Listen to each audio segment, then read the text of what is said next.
আমাদের কোনো কন্টেন্ট আপনাকে কোনো ধরনের বাই সেল সিগন্যাল বা পরামর্শ প্রদান করবে না। এজন্য স্টক সাপোর্টার টিম আপনার কোনো ধরনের ফিনান্সিয়াল লসের জন্য লায়াবল না। ধন্যবাদ। আসসালামু আলাইকুম ভিউয়ার্স, কেমন আছেন? আশা করি সকলে ভালো আছেন। সকলকে স্বাগত জানাচ্ছি stock supporter presents daily market index আপডেটে। আজ 12 জুলাই 2026। আজকে মার্কেট 45.15 পয়েন্ট বেড়ে 5849.22 পয়েন্ট এসে ক্লোজ হয়েছে, যার ভলিউম হয়েছে 52.69 ক্রোড়, ভ্যালু 1669.64 ক্রোড় এবং ট্রেড হয়েছে 3,82,533টি। মার্কেট ট্রেন্ডে আজকে আপ ট্রেন্ডে আছে 199টি স্টক, ডাউন ট্রেন্ডে 156টি স্টক এবং নিউট্রাল পজিশনে আছে 37টি। Market sentiment bullish. Top stock gainer আছে মেঘনা insurance, Sandhani life insurance, EBL first mutual fund, MBL first mutual fund, AIBL first mutual fund. অন্যদিকে টপ স্টক ক্লোজার আছে Apollo Ispat, Jahin tex, Intech limited, Shurid industries, AFC agro. Top sector wise গেইনে আছে general insurance সেক্টরটি, এরপর আছে textile, engineering, food and allied. অন্যদিকে top sector wise ভ্যালুতে আছে general insurance, textile, engineering, food and allied. আজকে ব্লকে সবচেয়ে বেশি ট্রানজেকশন হয়েছে আইপিডিসি এই স্টকটির, এরপর আছে ডোমিনেজ, লাভেলো, টাকাফুল ইন্স্যুরেন্স। তো চলুন আমরা সুপার চার্টসে চলে যাই।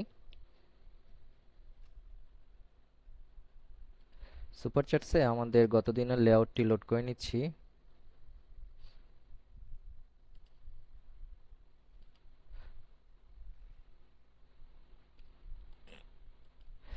তো আমরা এটাকে যদি একটু জুম ইন করি,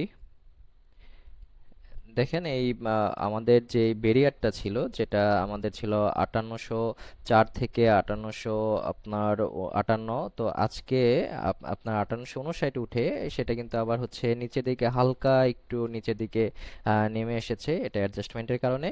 তো এই যে জোনটাতে আমরা এখন আছি, এই যে জোনটাতে যে আমরা এখন আছি, এই জোনটা এখন একটা ক্রিটিক্যাল সিচুয়েশনের মধ্যে কিন্তু আছে এবং সেক্ষেত্রে আমরা যদি দেখি যে ভলিউম কিন্তু ক্রমান্বয়ে কিন্তু বাড়ছে এবং আজকে বিগত দিনগুলোর চেয়ে অনেক বেশি কিন্তু ভলিউম ছিল। তো এটা একটা পজিটিভ দিক এবং এই ভলিউমটা হওয়ার পিছনে আমি যদি একটা কথা বলি, যে আমাদের যে সেল সিগন্যাল, যে সেল ক্যান্ডেলটা যেটা ছিল এই মাঝখানের সেল ক্যান্ডেলটা, এটাকে যদি আমরা বক্সের ভিতরে দেই, বক্সের ভিতরে দিলাম, এটা একটু অপাসিটিটা একটু বড় করি। ওকে। তো এই যে এই জোনটা, এই ক্যান্ডেলটা, এই ক্যান্ডেলের উপরে আছে হচ্ছে আপনার, যদি আমরা দেখি যে উপরে আছে হচ্ছে 5817 এবং হচ্ছে নিচে আছে হচ্ছে আর 5774। এই জোনটা বা এই এই যে ক্যান্ডেলটা কিন্তু আমাদের এখন একটা সেলিং ক্যান্ডেলের জন্য আপনার নির্দেশিত এবং হচ্ছে এই ক্যান্ডেলটার নিচে যখন এটাকে এই দিন 8 জুলাই তারিখে একটু নিচে ক্লোজ করলো, এর পরের দিন কিন্তু বুলিশ এনগালফিং এর মাধ্যমে আবার এই ক্যান্ডেলের ভিতরে চলে আসে বা বডিতে চলে আসে এবং হচ্ছে আজকে এই ক্যান্ডেলের পরে আজকে যখন এই ক্যান্ডেলটাকে ব্রেকআউট করলো তখন কিন্তু ভালো পরিমাণ ভলিউম নিয়ে কিন্তু এটা ব্রেকআউট করেছে এবং আমাদের যদি পরবর্তীতে যদি দেখি তাহলে এই জোনটা তখন সাপোর্ট জোন হিসেবে কাউন্ট হবে। তো এটা আমরা সেভ করে নিচ্ছি। এই জোনটা আমাদের সাপোর্ট জোন হিসেবে আহ, কি হবে, নির্দেশিত হবে। তো এর পরবর্তীতে আমাদের আসলে রেজিস্ট্যান্সটা কোথায় আছে সেটা হচ্ছে এই যে এর পরে রেজিস্ট্যান্স যেটা 6080-র কাছাকাছি এই জোনটাতে। তো সেক্ষেত্রে আমাদের আসলে এখানে কোনো বেগ পোহাতে হবে কিনা সেটা হচ্ছে মার্কেটের সেন্টিমেন্টের উপরে নির্ভর করবে। তো চলুন আমরা আজকে আপনাদের রিকোয়েস্টেড স্টকটি সম্পর্কে জানি। লাভেলো, লাভেলো ফুডস। আজকে দেখছি যে একটা বড় ক্যান্ডেল এবং হচ্ছে ভলিউম বারে দেখছি একটা বড় ভলিউম স্পাইক হয়েছে। তো সেক্ষেত্রে আমরা আসলে এখান থেকে কি নিতে পারি সেটা হচ্ছে ভাবনার বিষয়। আমাদের এখানে এই জোনটা এখানে আছে হচ্ছে যেহেতু এই জায়গাটাতে সে বারবার ঘুরে ঘুরে এসেছে, তো আমি যদি এখান থেকে আঁকাই এই জায়গাটা থেকে যদি স্পেসিফিক্যালি আসলে একটা জোন হিসেবে, রেজিস্ট্যান্স একটা জোন হিসেবে আমাদের প্রথমেই আমরা রেজিস্ট্যান্স জোনটাতে না ধরে আমরা যদি স্পেসিফিক্যালি বলি তাহলে সেখানে 8250 এবং 8240-এর এই জায়গাটাতে কিন্তু আমরা একটা রেজিস্ট্যান্স পেতে পারি এই স্টকটির ক্ষেত্রে, 82-র জায়গাটাতে। এবং হচ্ছে এর পরের টার্গেটটা আমাদের যদি থাকে তাহলে কিন্তু এই জোনটা যেটা হচ্ছে এটা আমরা একটা জোন হিসেবে ক্যালকুলেট করব। এই জোনগুলোতে সে বারবার কিন্তু বাধা পেয়েছে এবং হচ্ছে নিচের দিকে সে চলে এসেছে এই জোনটাতে।